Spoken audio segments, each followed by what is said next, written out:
श्रीमद भागवत महापुराण स्कंद चौथा अध्याय 15वा. महाराज पृथूचा आविर्भाव आणि राज्याभिषेक. मैत्रेय म्हणतात, नंतर ब्राह्मणांनी पुत्रहीन राजा वेनच्या भाऊचे मंथन केले, तेव्हा त्यातून एक स्त्री पुरुष जोडी उत्पन्न झाली.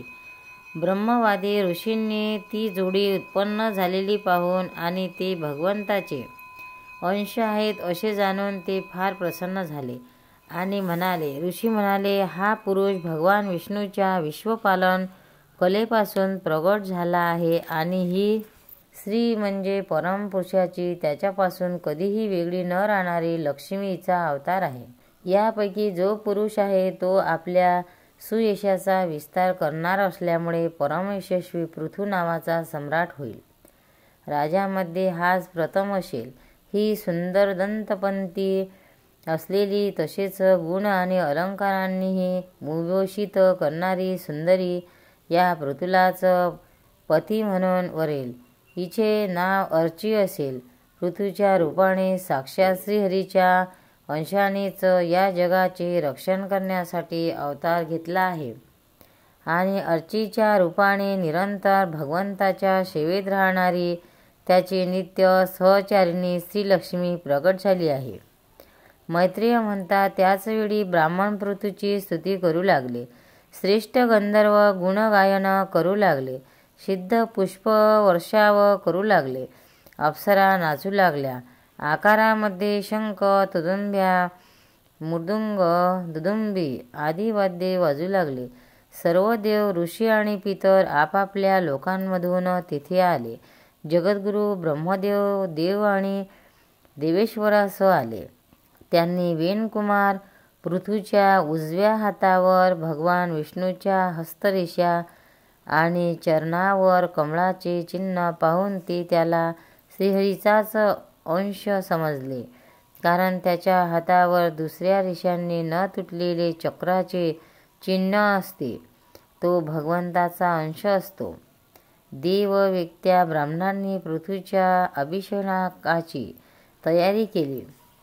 लोकांनी सगळीकडून अभिषेकाचे साहित्य आणले. त्याच वेळी नद्या, समुद्र, पर्वत, नाग, गायी, पशु, पक्षी, स्वर्ग, पृथ्वी तसेच अन्य प्राण्यांनी त्यांनी नजराने आणले. सुंदर वस्त्र आणि अलंकारांनी अलंकृत महाराज पृथूचा विधीनुसार राज्याभिषेक झाला. त्याच वेळी अनेक अलंकारांनी शृंगारलेली महाराणी अर्ची हिच्याबरोबर ती दुसऱ्या अग्नी देवाप्रमाणे दिसत होते.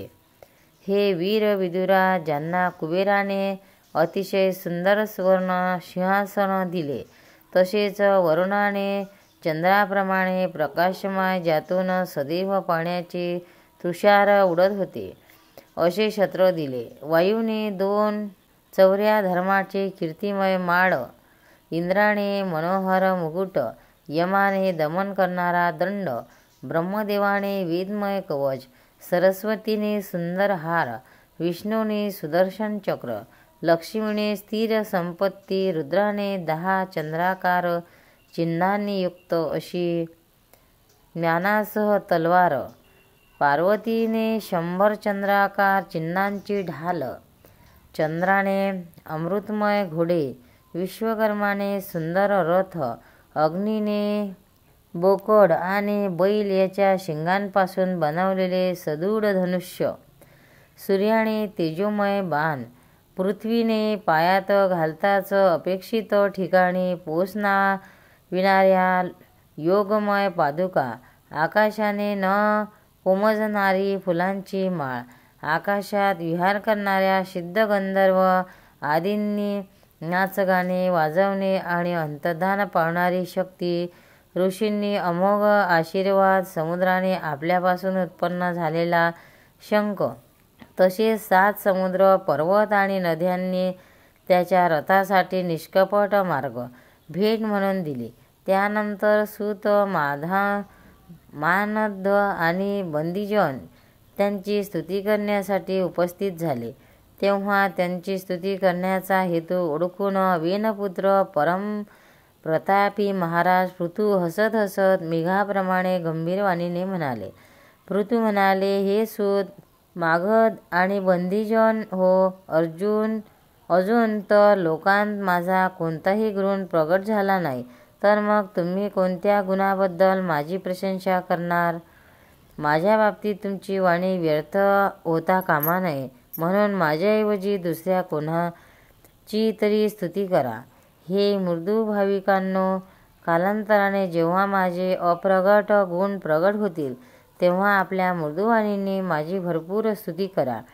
असे पहा शिष्य लोक पवित्र कीर्ती श्रीहरीच्या गुणानुवादाशिवाय तुच्छ मानण्याची स्तुती करीत नाहीत. श्रेष्ठ गुण धारण करण्याचे सामर्थ्य असूनही असा कोण बुद्धिमान पुरुष आहे की जो ते गुण नसतानाही केवळ शक्यता म्हणून स्तुती करण्याकडून आपली स्तुती करून घेईल. अशा स्तुतीमुळे माणसाची फसवणूक होते, हे तो मंदबुद्धी समजू शकत नाही. याप्रमाणे लोक त्याच्या उपहासच करीत असतात. ज्याप्रमाणे लज्जावान उदार पुरुष आपल्या एखाद्या निंद पराक्रमाची चर्चा होणे हे वाईट समजतात, त्याचप्रमाणे लोकविख्यात पुरुष आपल्या स्तुतीला सुद्धा निंदा समजतात. सूतगण हो, सध्या तर आम्ही आपल्या श्रेष्ठ कर्माच्या योगाने लोकांमध्ये प्रसिद्ध झालो नाही. आम्ही आजपर्यंत कोणतेही असे काम केले नाही की ज्याची प्रशंसा केली जावी, तर मग लहान मुलांप्रमाणे तुमच्याकडून आपल्या कीर्तीचे गान कोणत्या तऱ्हेने करून घ्यावे. अध्याय 15 समाप्त. भक्तांनो, व्हिडिओ आवडल्यास व्हिडिओला लाईक करा, शेअर करा, सबस्क्राईब करा. तसेच बाजूला असलेल्या बेलवर क्लिक करा, म्हणजे याच्यापुढील सर्व व्हिडिओ तुम्हाला सर्वात आधी मिळत जातील. जय श्री कृष्ण.